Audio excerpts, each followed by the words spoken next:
Hey everyone, tonight we explore bizarre medieval laws, rules that sound silly but made sense back then. Castles, plagues, and hygiene all shaped these rules. Before we start, like the video if you enjoy, subscribe only if you genuinely appreciate my work. Comment below where you're watching from tonight. Include your local time, it's always fascinating. Now, dim the lights and settle into comfort. Turn on a fan for soft background hum. Let's ease together into this medieval journey. You roll out of straw pretending it's a bed. Think, maybe today I'll look less muddy disaster. Spot a scrap of fur from the market yesterday. Imagine strutting through the village like a medieval influencer. Bad news? Congratulations, you just broke the law. Yes, really. Fashion wasn't personal, it was policy. Sumptuary laws existed, telling classes what to wear your class on your sleeve, literally enforced. Peasants were stuck with scratchy, dull brown wool, itchy enough to question God's very existence daily. Meanwhile, nobles strutted in silk, bright as unicorn blood. Try to imitate, and authorities would notice quickly. They might humiliate you, or worse, lock you away. Rats gnawing shoes, all for slightly fancy cloak. The rules were absurdly specific and impossible. Purple was reserved for royalty, no exceptions allowed. Fur trims forbidden unless your title was immense.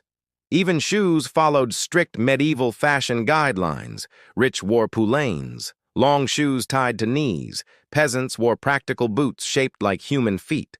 Fashion itself was effectively a crime in society. Stealing noble dignity was punished harshly and publicly. Remember to like, subscribe, and comment below. Share where you watch from. Let others join fun. Medieval laws sound silly, but history teaches deeply. The reasoning behind all this? Simple. The rich wanted to stay visibly rich. If peasants looked noble, hierarchy might collapse. Imagine a lord mistaken for manure shoveler. Horror struck at social confusion and chaos. There was also an economic angle here. Nobles didn't want peasants wasting coins frivolously. Taxes, rent, or bribes were priority payments. So, you slip into your mandatory sackcloth chic, shuffle into daylight, look miserable as intended. In the Middle Ages, crime was looking fabulous. Even standing ankle-deep in mud was dangerous. Evening comes, you enjoy warmth by the hearth. Suddenly, the town bell clangs loudly, sharply. No, it's not dinner time. It's curfew. The landlord yells, "Stop having fun!" Immediately. Couvre-feu means cover your fire in French. You must smother hearth, snuff candles quickly. One careless flame could burn entire town, made of wood, straw, and other flammables. In practice, this meant stumbling around blindly, tripping over chickens, stepping into mysterious puddles. Forget reading, sewing, or working late safely, unless you enjoy stabbing yourself by candlelight. Nightlife for peasants? It simply did not exist. Of course, the wealthy ignored these mundane rules. They dined, read, and enjoyed fire freely. Luxury was reserved only for noble privileges. While peasants suffered, lords lived lavishly without consequence. Curious to explore more medieval rules and secrets? Follow along and uncover history's strangest daily laws. Dive into the world where survival met absurdity. Click, read, and experience medieval life vividly today. Nobles had stone houses and servants always. They kept fires blazing all night long. You? Stuck with enforced bedtime by bell? Ignore it, and fines cost more than wages. The bell wasn't only about fire safety. Darkness kept people indoors and crimes lower. Fewer drunk stabbing, fewer thieves in alleys. Medieval government saying, "Stay home, stay safe." So there you lie on straw mattress. Rats gnawing beams, neighbors snoring nearby, all because curfew treated adults like children, not glamorous, but towns avoided burning down. Blow out your candle tonight, remember this. Rule exists not for you, but others. Morning comes hungry, dreaming of roasted pork. You shuffle into hut shared with family. Reality hits hard. It's Friday again. No meat allowed by church dietary law. Nearly half the year off limits for flesh, fish becomes your new unwanted daily companion.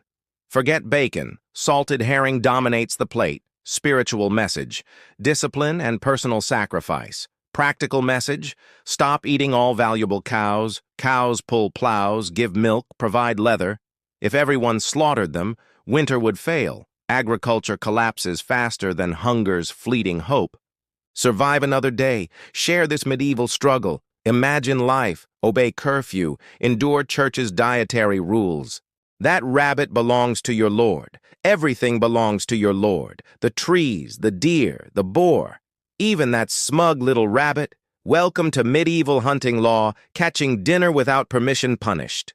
The forests weren't public land. They were private game reserves. Your local noble wouldn't share. He didn't care about turnips. He wanted venison at his feast, and you weren't invited inside. Snaring that rabbit? That's poaching. A crime taken seriously. Almost murder. Punishments varied. None were pleasant. Best case, fine you couldn't pay. Worst case, hand chopped off. Really bad case. Execution awaited. Hanged for chicken-equivalent theft. Imagine that terror in your village. Nobles protected food out of power. Hunting rights displayed social dominance. Riding with hounds and crossbows wasn't recreation, only public flex. You were expected to clap politely.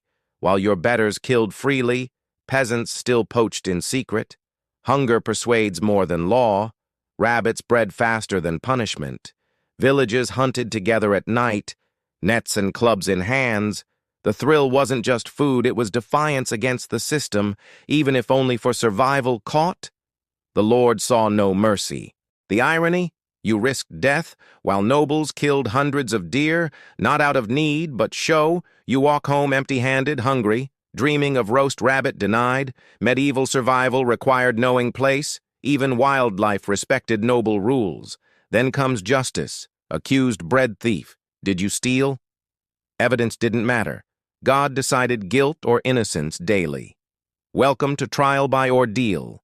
Justice delivered like blunt sledgehammer. Logic was simple, yet cruel, innocent.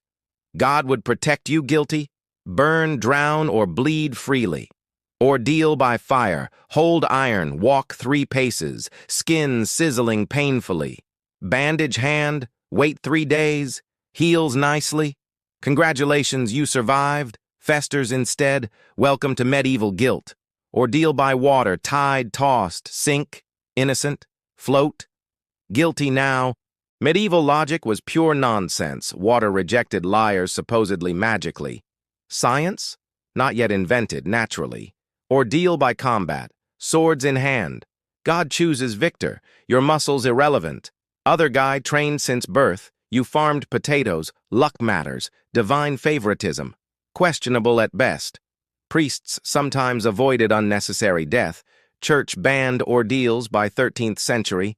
But centuries ran trials this way. Innocence measured by survival skills, not honesty, character, or human sense. Next time jury duty feels tedious, remember medieval justice had fire involved, or water tossing, or sword fights, divine skincare. Definitely unreliable, humorous. You'd probably prefer a modern court system. Sunday morning, church bells ring, cow frying pan volume, dragging you awake. You attend Mass, skipping risks fines, penance, gossip, or worse social consequences. Village rumors spread faster than plague. After Mass, work is forbidden. No plowing, weaving, or roof patching. Sunday is God's day, not yours. Rest, reflect, and avoid mortal sin. Landlord ignores Sabbath, still wants rent. Weeds in field don't care. Crops wait not for holy decrees. You are trapped between divine and earthly. Life in medieval Europe remains harsh. Even Sunday offers little real relief. Fields never got Sabbath memos. Church bells echoed through mud. Sunday promised rest, not leisure. Peasants sighed beneath gray skies. Church claimed rest saved lives, work non-stop, and peasants died. Sunday became a divine survival strategy. Holy text met human exhaustion. Rest, though, was still cruel. No wine, no laughter, nothing. 2-hour sermons, Latin, endless prayers, sleep, a sin cloaked gently. Boredom bred guilt, guilt bred fear, doze off, and the priest noticed, nobles hunted, servants still served, farmers risked shame for labor, one whisper ruined your week, caught farming, humiliation soon followed. The priest scolded before the silent villagers. Still, the rule endured centuries. Sabbath offered an illusion of peace. Rest was duty, not relief. Survival meant obeying the divine schedule. You endured, breath by breath. Rest isn't laziness, it's survival. Even now, remember sacred pauses, work endlessly, and the spirit collapses. Honor rest. Your Sabbath awaits. Guilds controlled every working hand. Bake bread, Bakers' Guild rules, shoe horses, Farriers' Guild calls, carve spoons. Another guild waits, step outside, face harsh punishment, fines, humiliation, sometimes a beating. Just reminders to obey order. Rules kept peasants tightly bound. Joining guilds wasn't ever simple.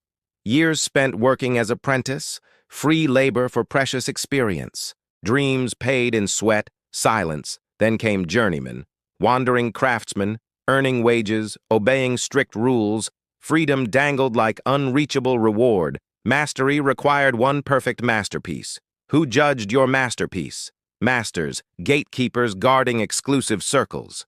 Few entered, many quietly faded. Sound familiar? History repeats whispers.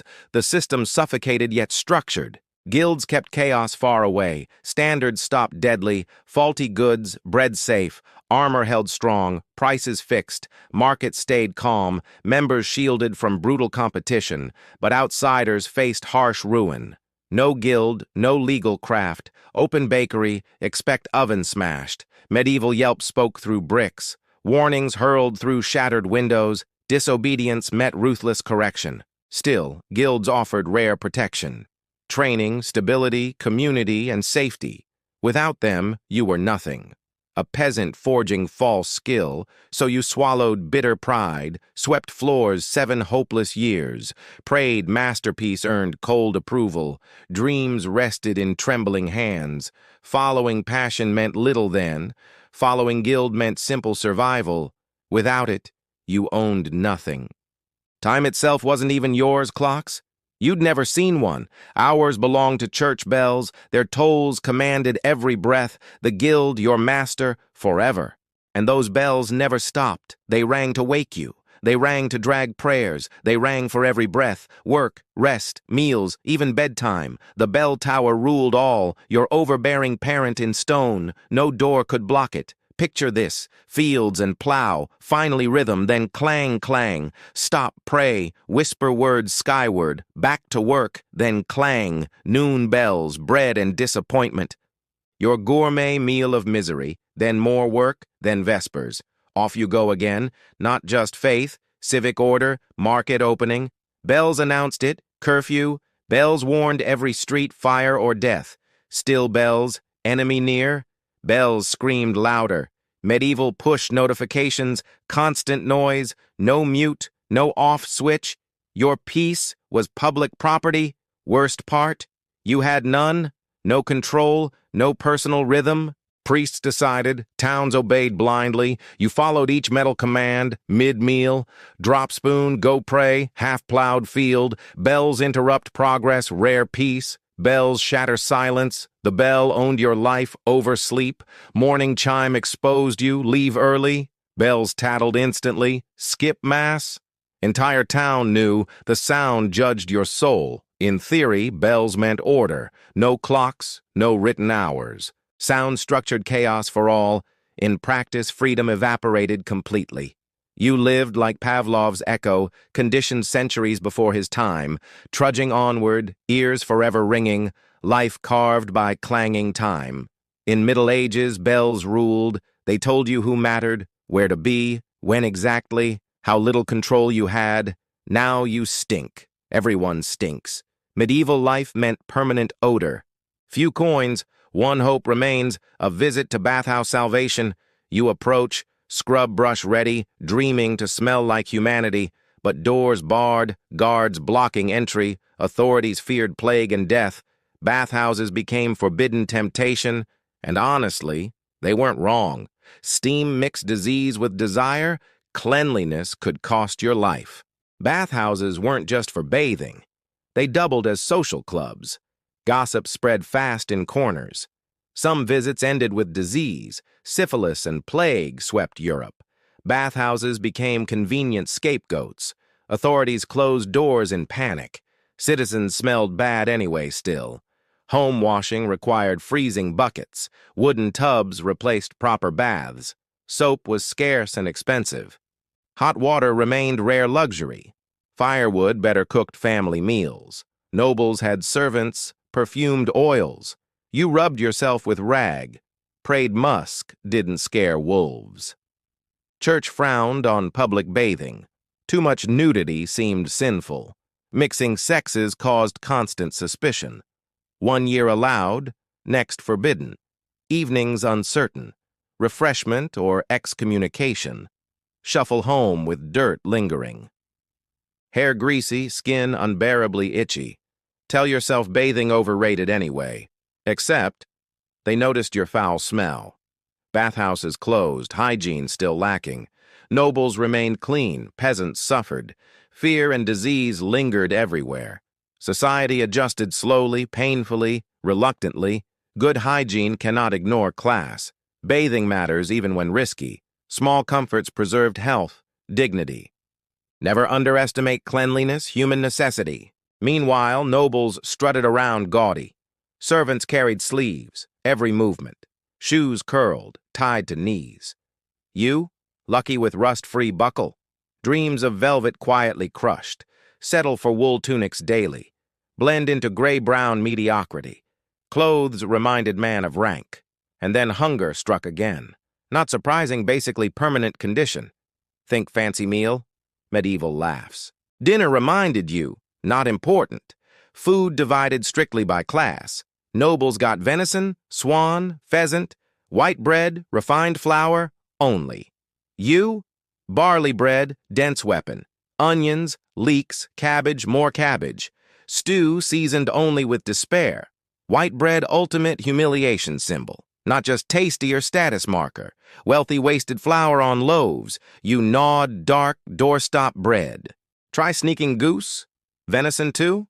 Congratulations. Guilty eating above station. Fines, public shaming, or worse.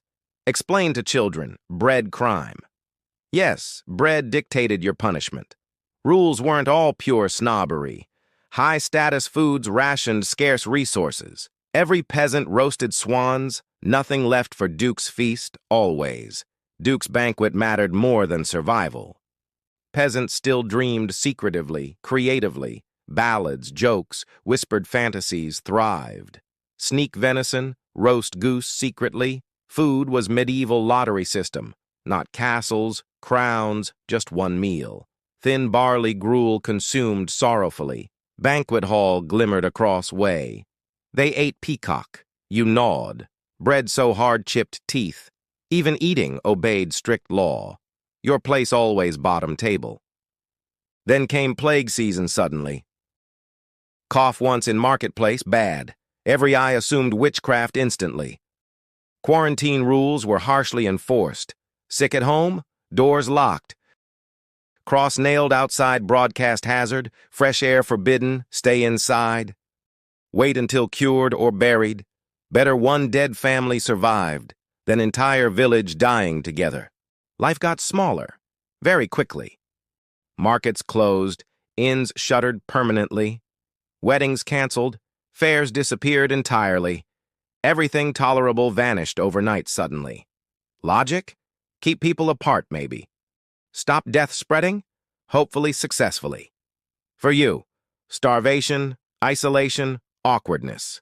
Family crammed into single room. Gravedigger? Horror escalated dramatically then. Authorities forced work day-night.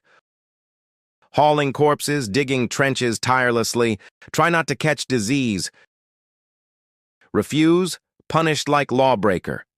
Obey? Still probably die anyway. Travel bans added extra insult. Town gates locked, outsiders suspicious, merchants turned away without mercy. Sneak in? Pitchforks greet immediately. Tourism in plague years non-existent. Method existed amidst chaotic madness. Some cities reduced death tolls. Strict quarantine actually saved lives. Others panicked, shut everything blindly, hoped God was paying attention. Medieval public health, terrifying, frustrating, necessary despite all suffering endured. Life got smaller, terrifyingly fast. Markets closed, streets fell silent, fairs vanished, laughter turned ghosts. Joy shrank behind locked doors. Isolation became the new neighbor. Starvation whispered through thin walls. Families huddled. Prayers replaced comfort. Even silence carried quiet fear. The logic seemed grimly simple. Keep apart, stop death's spread. But survival demanded cruel trade-offs. Safety meant hunger and suspicion. Gravediggers worked till bones ached. They buried strangers, sometimes friends. Refuse orders, face harsh punishment. Obey orders, likely die anyway. Travel bans strangled every road. Gates locked tight, merchants vanished. Outsiders met pitchforks, not welcome. Even hope seemed quarantined, too. Still, some towns found mercy. Strict rules slowed death's cruel march. Others panicked, prayed for miracles. Faith battled fear, often losing. You're trapped, rationing stale bread. Coughs echo through cracked walls. The priest marks doors outside. Even prayers feel strangely hollow. History repeats when fear governs. Compassion saves where panic fails. Remember, humanity survives through empathy. Even isolation needs shared hope.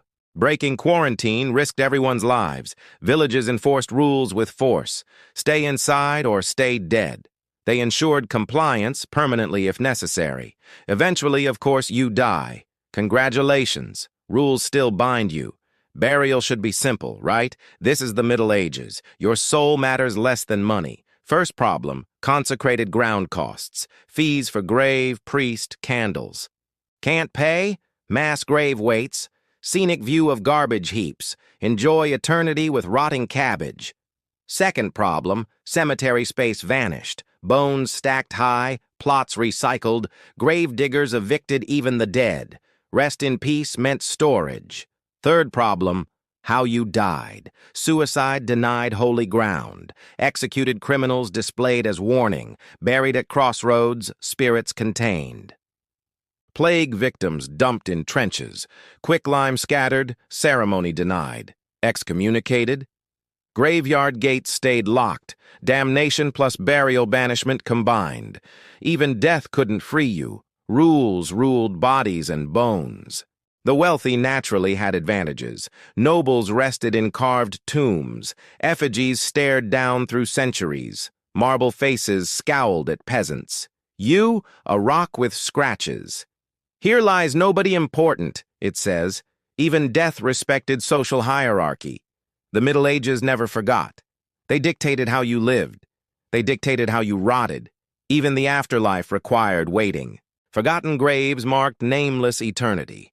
Now you're drunk in tavern. Ale flowing, laughter spilling freely. Your friend mocks the bishop's hat. You laugh, too loud, too bold. Big mistake in medieval times. Mocking clergy meant real consequences. Insults weren't just bad manners. They were crimes against heaven. The church ruled more than faith. It owned land, wealth, authority. Bigger than kings, richer too. Think Amazon mixed with the IRS. Insult a priest? Terrible choice. You just trash-talked your landlord. He owns home, food, and soul. Not smart? Not at all. Punishments varied, never pleasant ones. Fines, penance, humiliation awaited sinners. Barefoot in church, heads turning, everyone staring, judgment thick air. Push further, welcome heretic status. That label burned quite literally. Heresy and fire came paired. Faith enforcement meant public flames. Rules protected more than belief. They guarded wealth, control, dominance. Mocking priests threatened the system. The church never tolerated wobbling. So you swallowed every joke. Laughter stayed buried in throats. whispers only safe in darkness. Even barns echoed with caution. Neighbors tattled for divine favor. Betrayal earned blessings and leniency. Everyone watched everyone, always listening. Trust died before the plague did. Clergy lived rich, indulgent lives. Feasts, mistresses, gold-plated faith. Criticism, forbidden, heresy, instant doom. Smile, nod, pretend it's holy. You gnawed stale bread quietly. They dined on 15-course feasts. Their wine sparkled, yours soured early. Spiritual nourishment, they called it, so you bit your tongue. Laughed politely through dull sermons. Never mocked priests in public. Free speech hadn't been invented. Forget that. And fire waited. Words burned faster than wood. Church creativity ensured compliance painfully. Sticks and stones felt kinder. Night falls on weary shoulders. Home calls, fire flickers faintly. Stew thin, warmth barely enough. You finally feel almost human. Then the church bell clangs. Message clear, snuff out flames. Cover fire, kill your light. Fun times officially concluded. Faith crossed the sea too. Odin, Thor, Freya, names of power. Their whispers rode the northern wind. Charms hung by firelight sacred still. Old gods guarded daily toil. Sacrifice sealed pacts with fate. Saga and song kept memory. Belief was breath, constant, living. But change sailed on western tides. By settlement's rise, Christ had come. Eric the Red stood defiant. Theodild, his wife, did not. She built a chapel at Brattahlid. Small, humble, yet stubbornly holy. Eric refused to cross its door. She knelt anyway, candles flickering. That chapel birthed Greenland's first church. Faith took root in frozen ground. By the 12th century's dawn, priests rang bells across valleys. Stone churches rose among tundra. Guard's cathedral crowned the land. Its ruins whisper prayers today, echoes of hope against cold. Religion bound more than souls. It tied Greenland to Europe. Tithes flowed eastward with trade. Clergy carried news and need. Pagan feasts turned Christian rites. Crosses hung beside Thor's hammers. Old gods lingered, watching quietly. Faith became a woven tapestry. To kneel in turf-built chapels while wind clawed at the walls was to claim divine defiance. That life itself meant purpose. Yet survival demanded connection too. Wool and dairy could not suffice. Iron, grain, timber, all imported. Trade became Greenland's lifeline thread. Walrus ivory shone like treasure, carved into chessmen and relics. Each tusk meant peril and profit.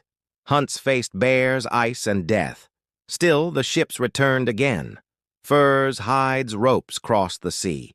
Greenland's edge fed Europe's want. Cold turned to coin and prayer. Every voyage was risk incarnate.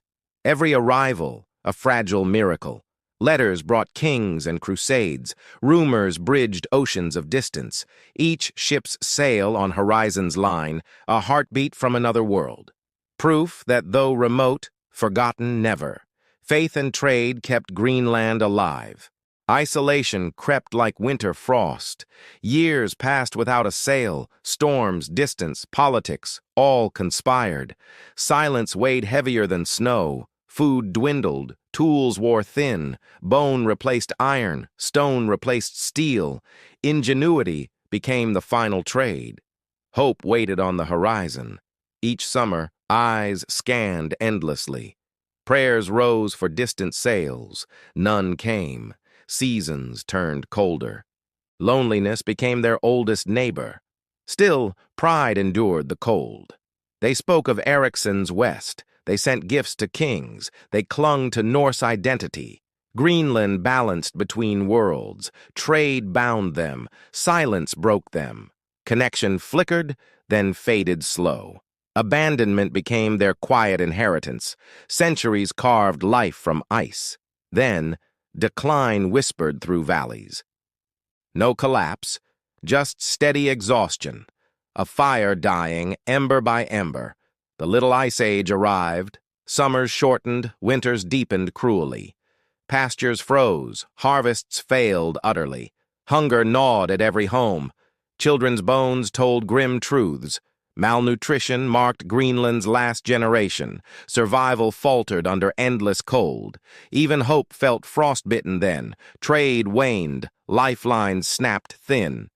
Walrus ivory lost its worth. Elephant tusks filled Europe's markets. Greenland faded from merchant maps. Fewer ships, fewer chances. Silence. No iron, no timber, nothing. Isolation turned from burden to death. The sea stopped answering back. Conflict brewed at the edges. Inuit thrived where Norse faltered. Kayaks ruled seas once Viking. Adaptation became the final divide. They farmed when they should hunt. They clung to fading customs. The world shifted. They stood still, and winter swallowed them whole. Religion endured through fading hearts. Church bells rang in emptiness. Priests still prayed. Candles still burned. Faith lingered where voices vanished. Records note one final feast, a wedding, brief light in darkness. After that, silence, long and deep. By mid-century, no ships came. No letters crossed the sea. The colony slipped from memory. Names eroded, stories turned stone. Europe forgot what ice remembered. Explorers later found quiet ruins, church walls, homes, empty fields. Wind howled through turf foundations. Gravestones whispered of human endurance. They hadn't failed for courage. They'd met the world's hard edge and bowed with dignity to frost. Human limits froze into legend. For the Ereians, marriage mattered. It meant survival, not romance. Two lives bound entire clans. Love served politics and bloodlines. Alliances formed beside hearthfires. Kinship wove security through generations. Protection, honor, land, all tied together. Marriage was society's living contract. Elders bargained futures with precision. Fathers weighed wealth and lineage. Every union reshaped clan balance. Peace, trade, power, all at stake. Choice bowed before collective will. The bride served her family's pact. The groom upheld ancestral obligation. Duty eclipsed personal affection entirely, yet bonds gave strength and shelter. Shared labor eased endless hardship. Extended kin ensured steady survival. Rituals bound hearts before witnesses. Negotiations became sacred performance. Feasts sealed alliances in song. Marriages forged community from necessity. No one lived or loved alone. This wasn't suggestion. It was law. Cover hearth. Avoid deadly fines. Forget once. Lose everything quickly. Fire punished carelessness without mercy. Towns built from wood, thatch, stupidity. Flames spread faster than gossip. One drunk farmer, everyone homeless. Nobody wanted midnight bonfires again. So you obey in silence. Shovel dirt, curse under breath. The fire dies. Warmth fades. Darkness returns, heavy and cold. Entertainment options? Painfully limited, friend. Talk to family again, unfortunately. Listen to rats above ceiling. Dream of warmth you'll never have. Nobles sleep near roaring fireplaces. Stone walls protect, servants manage flames. Rules never reached marble halls. They burned comfort, you burned fear. Your hovel, one spark from disaster. Law written for people like you, not for bishops and castles. You were the danger, always. Yes, fires were sometimes prevented, but misery lasted every night. Darkness meant fear, not peace. Every sound felt like warning. Thieves prowled, wolves howled outside. Drunk neighbors stumbled, fists swinging freely. Your fire meant safety, life. Without it, you waited, bait-like. Still, the law endured centuries. Night after night, cold ruled, fire forbidden, comfort outlawed quietly. Obedience kept villages barely standing. Fire, friend and foe alike. One ember, everything could vanish. Smoke replaced centuries of work. Ash swallowed dreams and homes. Life was dangerous already enough. You feared warmth as death. Blanket pulled tight, silence listened. Dawn became salvation, cold reward. Survival wasn't comfort, it's obedience. Freeze quietly, save the town. Suffering meant virtue. Apparently so. Congratulations! Greater good achieved again. Exile wasn't myth, but reality. Vikings mastered punishment with flair. Honor-bound, brutal, unforgiving injustice. Troublemakers met icy fates. Kill wrong man, lose everything. Balance broken, exile declared swiftly. Outlawed, hunted, utterly alone now. Ask Eric the Red, he knew. Feuds in Iceland spilled blood. Dead men sealed Eric's fate. Banishment sent him westward dreaming. Safety gone, only sea ahead. Through fog he found Greenland's coast. Glaciers clawed sky like monsters. Valleys howled with endless wind. Soil mocked hope, thin, frozen. Winter bit harder than wolves. Summer teased. Frost still lingered. Punishment disguised as new world. But Eric saw something else. He was warrior and salesman. Selling hope, not just land. He named the ice Greenland, a lie wrapped in promise. Fertile meadows, he told settlers, grassy slopes, golden harvests waiting. They followed dreams, not geography. Deception built a colony's birth. Religion remained steadfast even as populations dwindled. Churches were still built, priests still conducted mass, and records show the last wedding feast in the early 15th century, a fleeting snapshot of joy amid decline. After that, silence. By the mid-1400s, no ships returned, no letters arrived. The colony faded from European memory. Its people became part of the land they had fought to claim. Later explorers found ruins. Stone churches, collapsed farmhouses, abandoned fields, and turf walls battered by wind.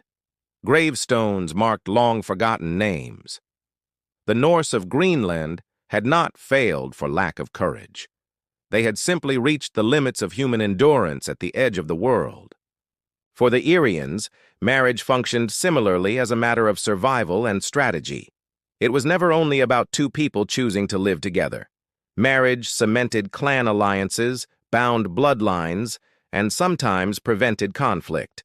In a society where kinship determined protection, honor, and survival, unions were political and social contracts before they were personal ones. Clans formed the core of Ereian society.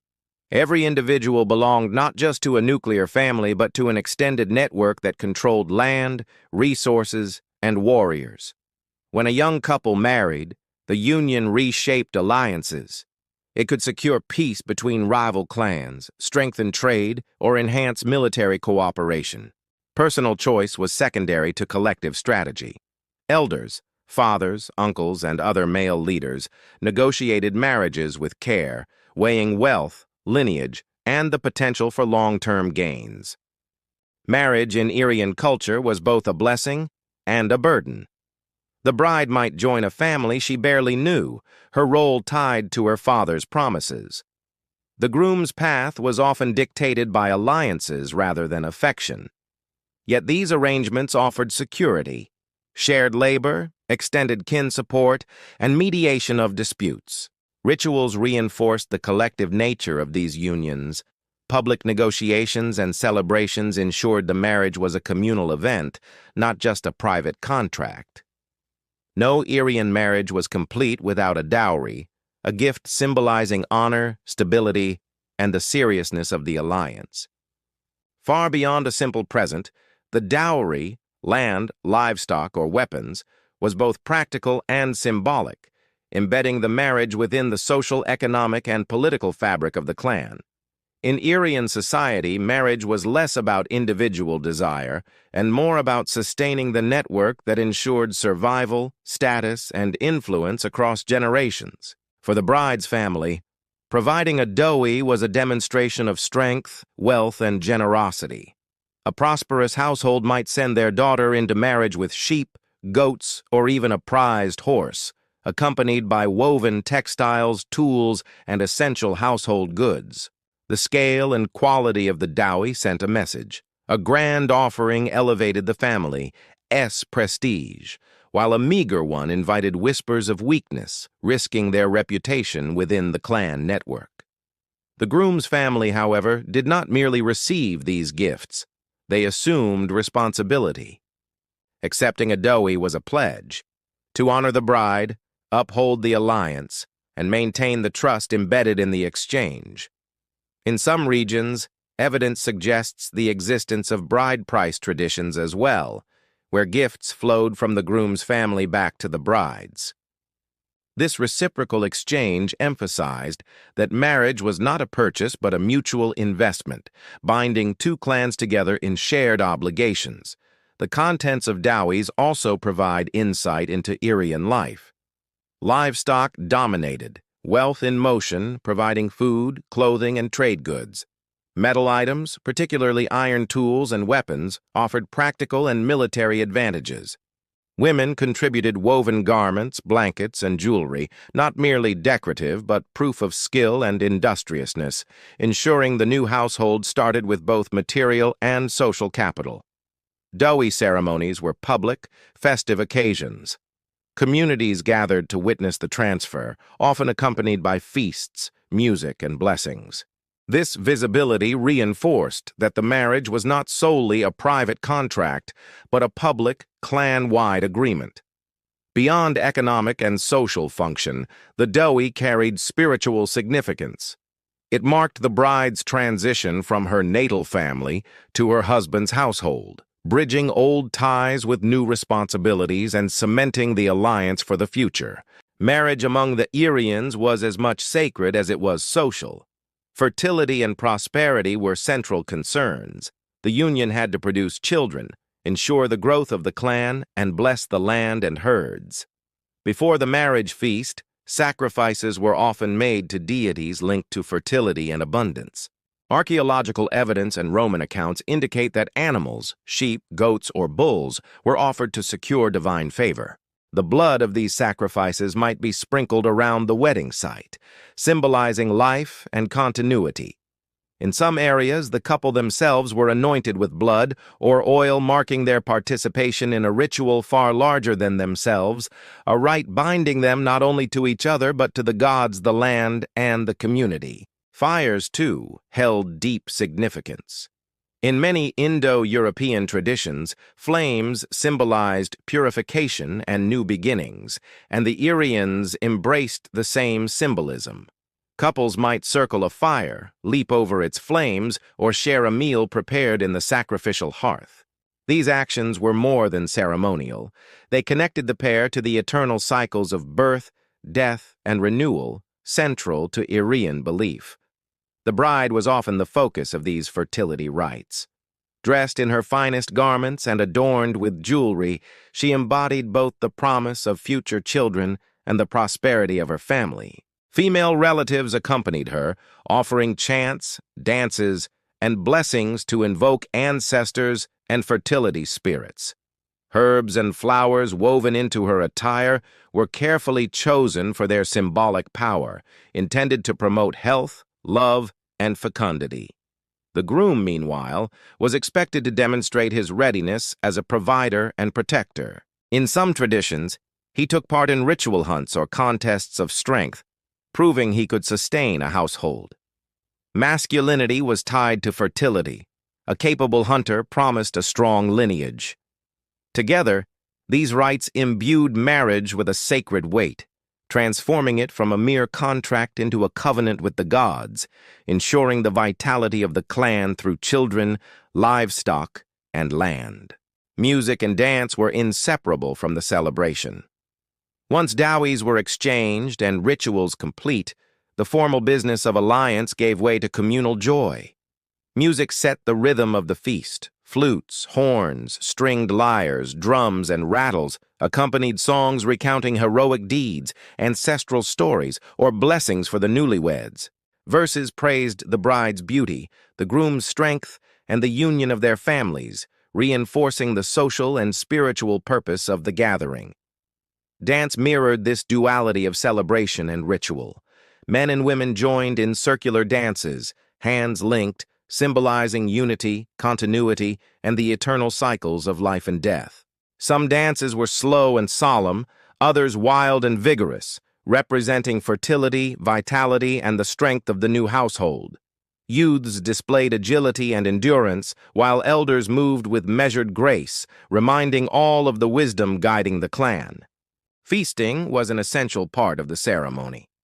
Roasted meat from sacrificial animals was shared, with prime cuts reserved for the bride, groom, and leading elders. Wine, mead, and fermented drinks flowed freely, loosening tongues and fueling music late into the night. Eating together was not merely sustenance, it symbolized solidarity, demonstrating that the community stood behind the new union. Festivities could last days, drawing not only close kin but neighboring clans, providing opportunities to reinforce alliances, settle disputes, and celebrate survival. Animal sacrifice was central to the wedding ritual.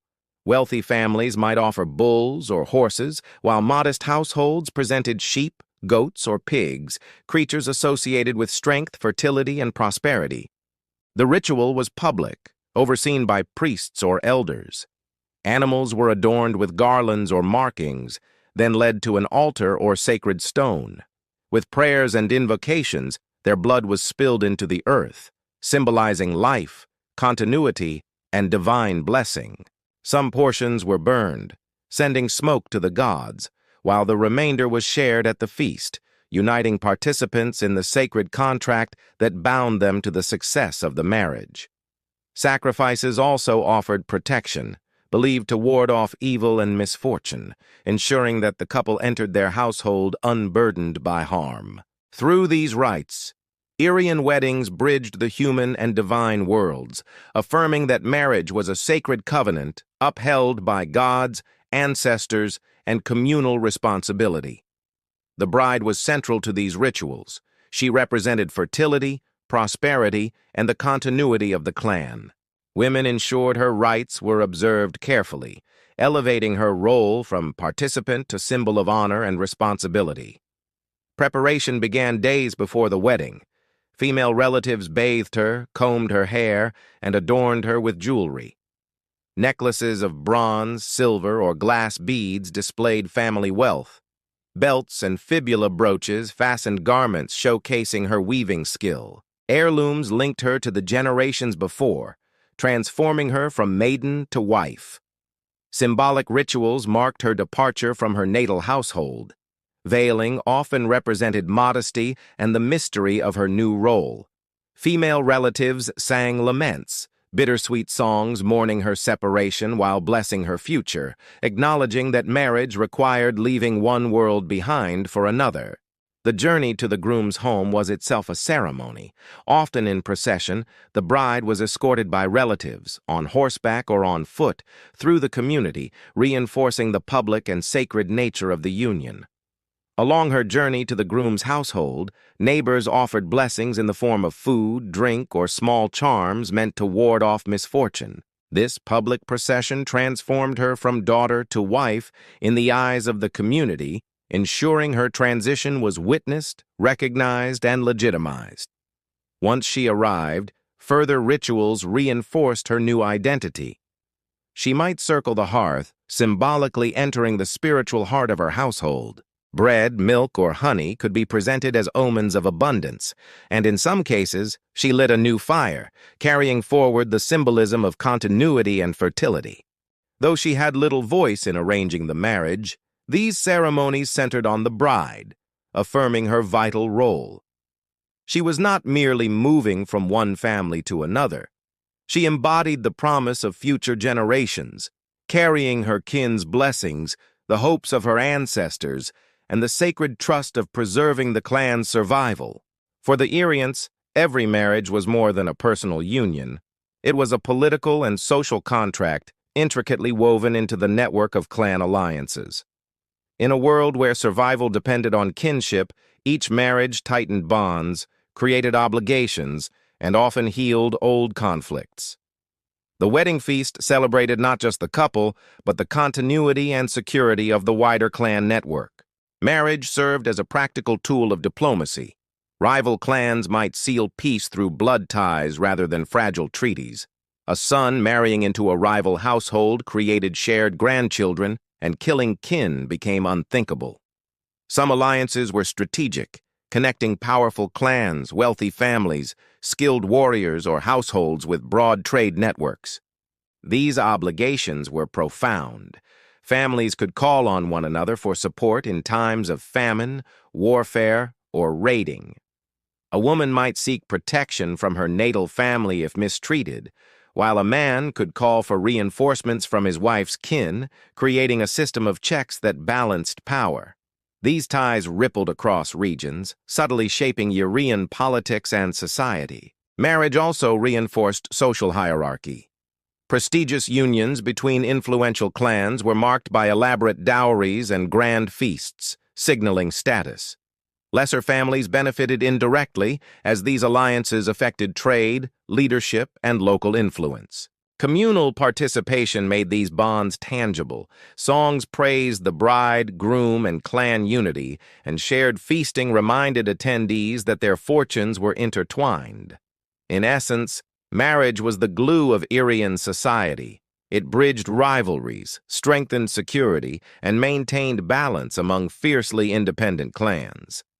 While two individuals stood at the center, the real union was between entire lineages, their shared destiny binding them far more tightly than any written contract. Though the Irians eventually faded into history, absorbed into the Roman world, and later overshadowed by new cultures, their marriage traditions left a lasting legacy. Clan-centered alliances, fertility rites, and communal celebrations persisted across the Balkans. Marriage remained a tool to strengthen networks and secure protection, reflecting the same principles Irians practiced centuries earlier. Fertility rituals endured as symbolic echoes. While animal sacrifices gave way to Christian blessings, fire, food, and abundance remained central. Lighting a hearth in a new home, blessing bread and wine for newlyweds, or circling a fire during festivals reflect distant traces of Irian practices connecting people to the natural and spiritual world. The communal dimension, music, dance, and feasting, also proved remarkably resilient. Traditional circle dances at modern Balkan weddings recall ancient symbols of unity and continuity, while improvised songs honoring bride and groom preserve the ritual of publicly celebrating marriage for the whole community, not just for two. Perhaps the most telling legacy lies in the balance between duty and personal choice. For the Irians, arranged marriages ensured stability, and while modern cultures have shifted toward individual preference, traces of this collective mindset linger. Even now, in some rural traditions, elders play a strong role in approving or guiding unions, echoing the ancient belief that marriage is too important to be left entirely to youthful desire. In the end, Irian marriage traditions reveal a people who understood that survival rested on bonds between men and women, between families, between clans, and between humans and the divine. Though the Irians themselves vanished from history's stage, the patterns they woo through marriage survived, carried forward in rituals, symbols, and the enduring human need to find unity in the face of life's uncertainties. Harold Sigurdsson, the man who would later be remembered as Hard Rudder, the Hard Ruler, entered the world in 1015 at a time when Norway was caught between chaos and kingship. He was born into the powerful house of Sigurd Sayre, a minor king in the fertile region of Ringerike. His mother, Oster Gudbrand, was already well known in Norway's political circles, having been the mother of Olaf Haraldsson, the future Saint Olaf and King of Norway. That connection placed young Harold in the heart of dynastic ambition from the very start. Norway at this time was no peaceful kingdom. The land was a patchwork of chieftains, rival kings, and foreign interests with Denmark and England, both casting long shadows across the North Sea. The Viking Age was still alive with its old spirit of raiding and conquest, but Christianity was beginning to reshape society. Harold grew up at the crossroads of these traditions, hearing stories of gods and sagas while watching priests and bishops establish the new faith in his homeland. It was a childhood steeped in both sword and sermon. What made Harold stand out even in his youth was his sheer physicality and fierce determination. Later sagas describe him as unusually tall, perhaps over 6 feet, towering above most men of his time, with piercing eyes and a commanding presence. By the time he was a teenager, he was said to be restless, bold, and already skilled with weapons. His half-brother Olaf, ambitious to secure Norway under one crown, became both an inspiration and a protector. Yet Harald's childhood was far from safe. To grow up in a royal household in 11th century Norway meant living under constant threat. Alliances shifted like tides, and enemies were never far away. For Harald, this environment fostered resilience and ambition. He was not destined to live quietly on his father's lands. He was shaped to fight, to lead, and to carve out a place in a violent world. In Harald's birth, we see the emergence of a figure who embodied the last great wave of Viking ambition. He was the youngest son, not expected to inherit much, but fate had larger plans. From the moment he was born, Harald's life was set on a course of blood, exile, and conquest. A saga that would stretch across continents and end in one of the defining battles of the Viking Age. By the summer of 1030, Harald was only 15 years old, but already he found himself marching toward one of the most decisive battles in Norway's history. His half-brother Olaf Haraldsson, later canonized as Saint Olaf, had been ousted from the throne by a coalition of Norwegian chieftains allied with the powerful Danish king Kut the Great. Olaf, determined to reclaim his crown, gathered loyalists for a desperate campaign to retake Norway. Among them was young Harald, eager to prove himself in battle. The armies met at Stiklestad, a rural valley that would forever be etched into legend.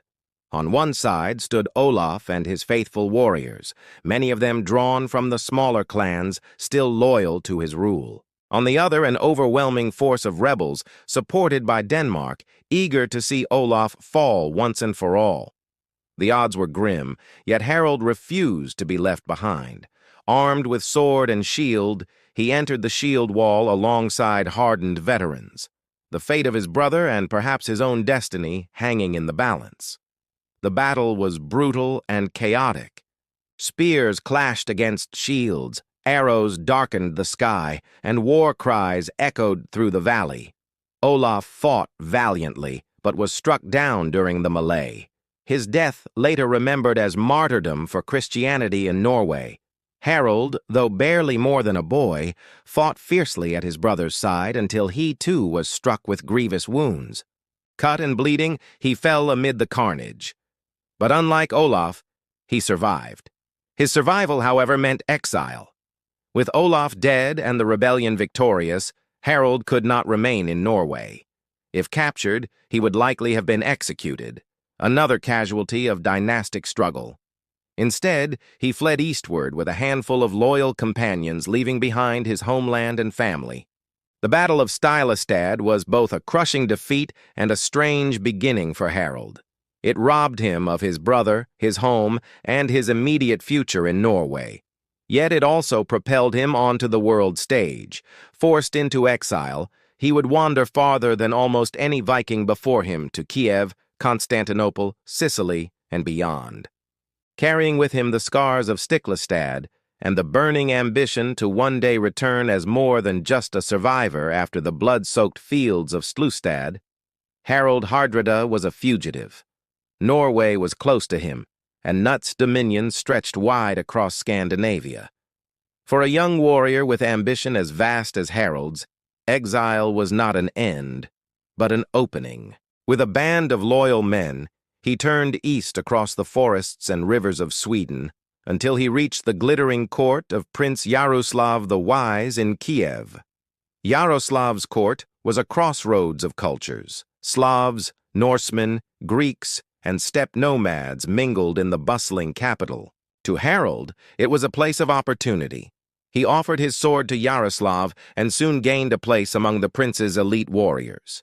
The sagas describe Harald as bold and commanding, and even in his youth, his charisma drew men to follow him. Yet Kiev was only a stepping stone.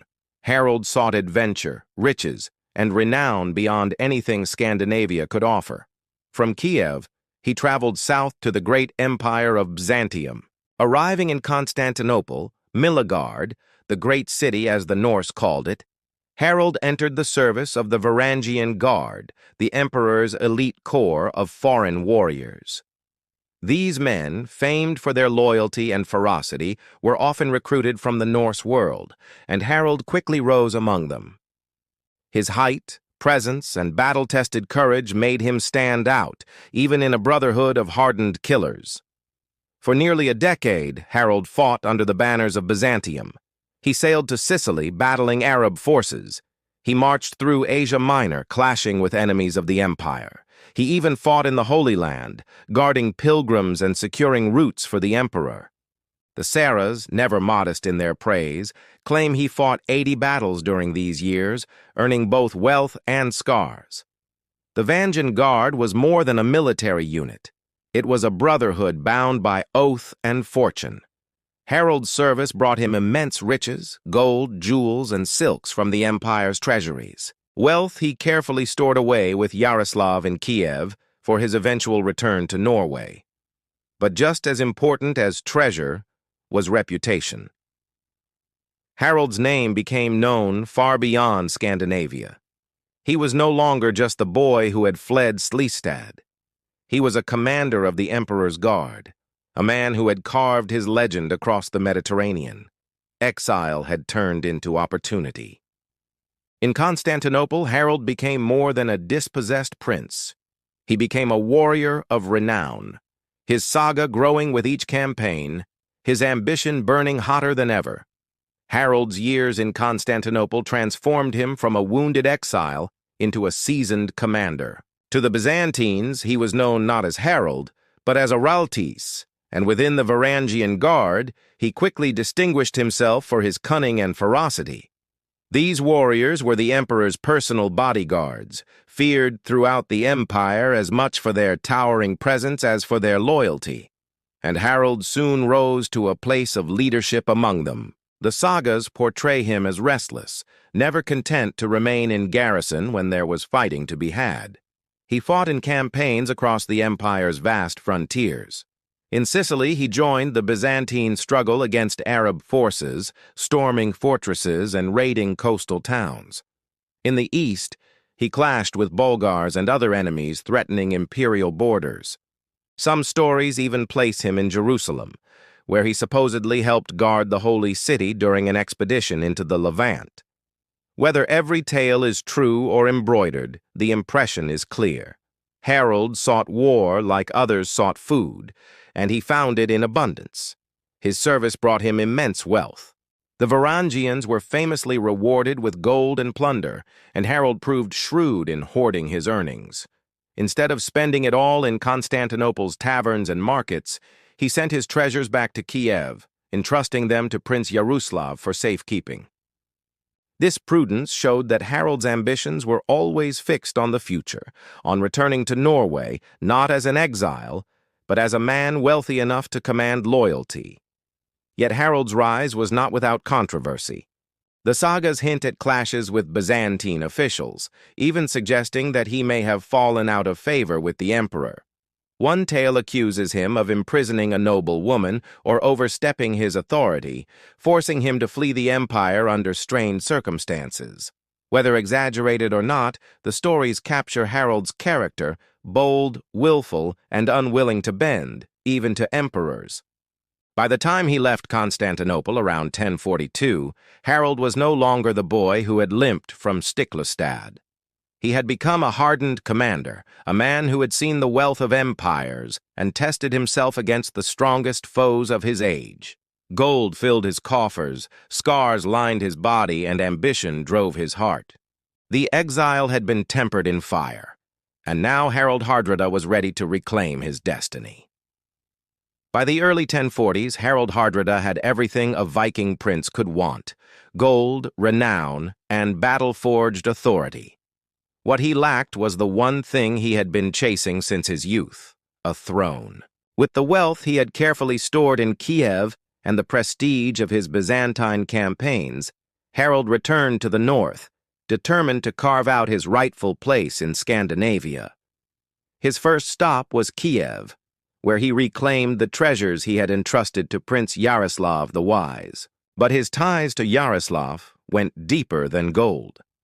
During his years abroad, Harold had married Yaroslav's daughter, Elis, cementing a powerful alliance with the Kievan court. With his wife and riches at his side, Harold sailed back toward Norway, ready to challenge the political order that had excluded him for more than a decade. At this time, Norway was under the rule of King Magnus the Good, the illegitimate son of Harold's half-brother, Saint Olaf. Magnus was respected and capable, but Harold saw an opportunity. He claimed his share of the kingdom as Olaf's surviving brother, leveraging both bloodline and the immense wealth he had brought home. Magnus could not ignore Harold's challenge, especially since Harold had also gathered support in Denmark and Sweden. The confrontation did not end in bloodshed, however. Instead, the two men agreed to share the throne, ruling Norway as co-kings. It was an uneasy arrangement full of rivalry and suspicion. Harold, older and far more experienced, was impatient with Magnus's authority, while Magnus, wary of Harold's ambition, kept a careful watch on his uncle. Yet this compromise allowed Harold to re-establish himself in Norway without plunging the kingdom into outright civil war. When Magnus died suddenly in 1047, Harold became the sole king of Norway. At last, after years of exile, mercenary service, and restless ambition, the throne he had sought since Sticklad was his. But Harold was not content with Norway alone. Almost immediately, he turned his gaze outward to Denmark, to England, to anywhere his sword and cunning might expand his power. Harald Hardrada had returned home, not as a fugitive, but as a ruler. Yet, true to his nature, he would not stop at simply holding Norway. For Harold, kingship was only the beginning of a saga that would soon stretch across northern Europe and eventually bring him face to face with destiny on an English battlefield. Harald Hardrada was never satisfied with simply being King of Norway. From the moment he secured the throne in 1047, he turned his attention to Denmark, a kingdom with which Norway had long been locked in rivalry. To Harold, ruling Norway was not enough. He wanted the full legacy of his Viking forefathers, the North Sea Empire that once bound Denmark, Norway, and even England together under one crown. His adversary was King Sweyn Estridsson, a cunning and resilient ruler who had already weathered the storm of Magnus the Good. With Magnus dead, Harold launched campaign after campaign against him. For nearly 2 decades, the two kings waged an exhausting struggle, raiding, countering, and battling for supremacy across the seas. Harold's fleet struck the Danish coastlines relentlessly, burning villages, seizing livestock, and terrorizing Sweyn's subjects in an effort to undermine his support. The Saras describe Harold as merciless in these wars, earning his title Hardrada, the hard ruler. He was a man who ruled through iron will and iron sword, punishing disloyalty and driving his men with ruthless discipline. Yet despite his ferocity, Denmark proved stubborn. Sweyn always seemed able to recover, rallying his forces and striking back when Harold's fleets withdrew. The conflict became less about decisive victories and more about wearing the other side down. Naval battles played a central role.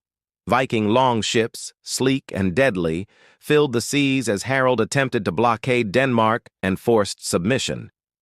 He fought fiercely at battles such as the one near Nyssa in 1062, where Harold's fleet inflicted heavy losses on Sweyn, but failed to destroy him outright. It was a frustrating pattern. Harold won victories on the battlefield, but he could not translate them into political dominance. By the mid-1060s, both men were weary. Harold had drained Norway's resources, demanding heavy taxes to fund his endless campaigns, while Sweyn stubbornly clung to his throne. In 1064, the two finally reached a truce, recognizing each other's rule and ending the destructive stalemate. For Harold, it was a bitter compromise. He had dreamed of uniting Norway and Denmark, but instead he was forced to settle for peace without conquest. Yet Harold's ambition did not cool. If Denmark could not be his, perhaps England could. Rumors of opportunity across the sea soon caught his ear, and Harold Hardrada, true to his restless nature, prepared to gamble everything on one final daring invasion. By the early 1060s, Harold Hardrada had fought in the east, ruled in the north, and challenged Denmark in endless war. Yet his ambition still burned. When word came that the English throne might be within his grasp, Harold seized upon it as the ultimate prize, a chance to restore the old Viking legacy of England as part of a northern empire. The pretext came through family ties and politics. The Danish king Cut the Great had once ruled England as well as Denmark and Norway, creating a vast North Sea dominion. Though that empire had fragmented after his death, Harold believed he still had a legitimate claim inherited through treaties made between Magnus the Good and Harth of Denmark. When Hagnut died in 1042, Magnus had briefly styled himself King of England. After Magnus's death, Harold declared that his right to England had passed to him. It was a claim built on tenuous legal strings, but Harold was not a man to let paperwork stop him. Opportunity arose in 1066. King Edward the Confessor of England died without a clear heir, sparking a crisis of succession. Harold Godwinson, the powerful Earl of Wessex, seized the crown, but rivals immediately challenged him. William, Duke of Normandy, claimed Edward had promised him the throne, and Harold Hardrada saw his own chance to press his inherited claim by force. Harold's bid was not made alone. Tostig Godwinson, Harold's own estranged brother, had been exiled from England and sought revenge. Tostig allied with Harold, promising support and urging him to invade. For Harold, this was the spark he needed, the chance to unite his warriors, revive Viking glory, and perhaps become the last great conqueror of the age. In the summer of 1066, Harold gathered a massive fleet. Some chronicles claim that nearly 300 ships bore Harold Hardrada across the North Sea, their sails swollen with ambition and the promise of conquest. His warriors were no strangers to blood and battle, hardened veterans of wars against Denmark, mercenaries and adventurers alike, each one craving plunder, glory, and the thrill of a fight worthy of song. As the prows cut through the waves and the wind filled the canvas above, Harold must have felt destiny itself bowing before him. England, fertile, wealthy, ripe for the taking, awaited. And the saga of Harold Hardrada was approaching its climax, not in Norway, not in Byzantium, but on the soil of England. In September of 1066, Hardrada's long-brewing ambition erupted into action. Thousands of men, armored and armed, surged from Norway under his command. At his side was Tostig Godwinson, the bitterly exiled brother of the English king. Their combined fury aimed at toppling Harold Godwinson and carving a North Sea empire from England's richest lands.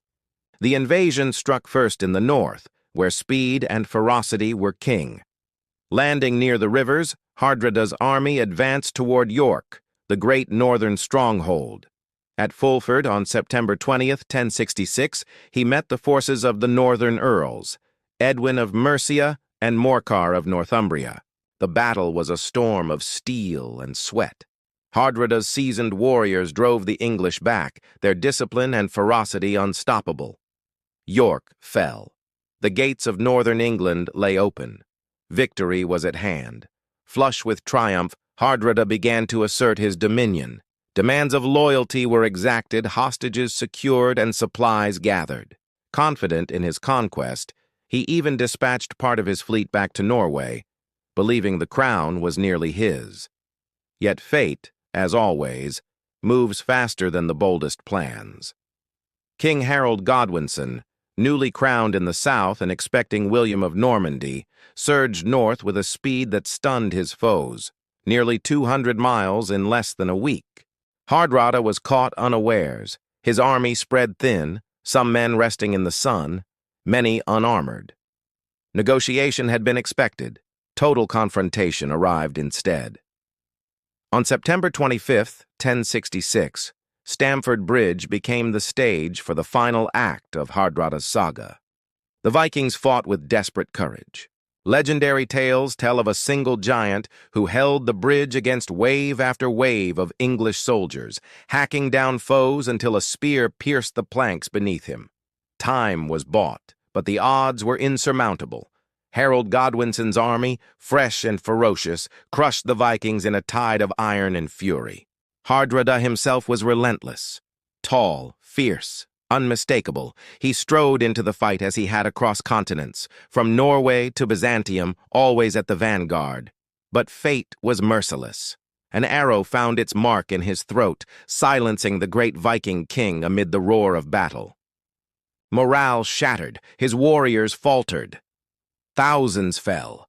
Of the once mighty fleet, only a fraction returned to Norway. Some say from over 300 ships, barely 24 were needed to carry the survivors home.